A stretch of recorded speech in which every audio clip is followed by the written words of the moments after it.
In Virginia Beach, we're working to learn more about a serious car crash. It happened this afternoon on Holland Road near Diana Leave Drive. 13 News Now reporter Chanuher explains the chaotic scene.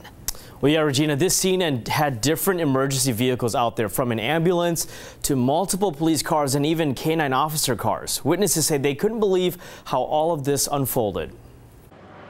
Definitely, 100%. He could have killed somebody. It was a messy scene on Holland Road Wednesday, a crash that appeared to involve multiple cars. Witnesses stood by and watched as it unfolded. There's 3 or 4 vehicles demolished over there. Look at those cars over there. Those cars are really bad. Cars at the scene were bashed in, and from the sidewalk, you could see people treated for injuries. One guy just left on a stretcher, and there's 2 other people with neck braces.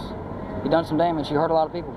Virginia Beach Police confirms it was in fact an accident with injuries, but did not confirm anything else beyond that. However, on scene, 13 News Now saw someone put in handcuffs, and multiple witnesses did too. He got out and ran into here. And thank gosh those gentlemen over there saw him run in here, because they would have no idea, but they saw him run in there. The law was wrestling with him and pepper sprayed himself and him. And he ran to that light pole and ran down the side of the road. He didn't make it very far, though. He only made it down there.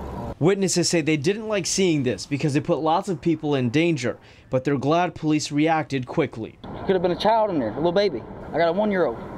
Could have been a dead child over there. All right, and we have been in touch with police, and we're still waiting to hear more details about what led to this crash, and if the person in handcuffs earlier will face any charges. Of course, we'll keep you updated right here on 13 News Now when we find out more. Chanuher, 13 News Now. Gates County Sheriff Randy Hathaway has stepped down. It comes 6 months after he and 3 deputies were hit with criminal charges.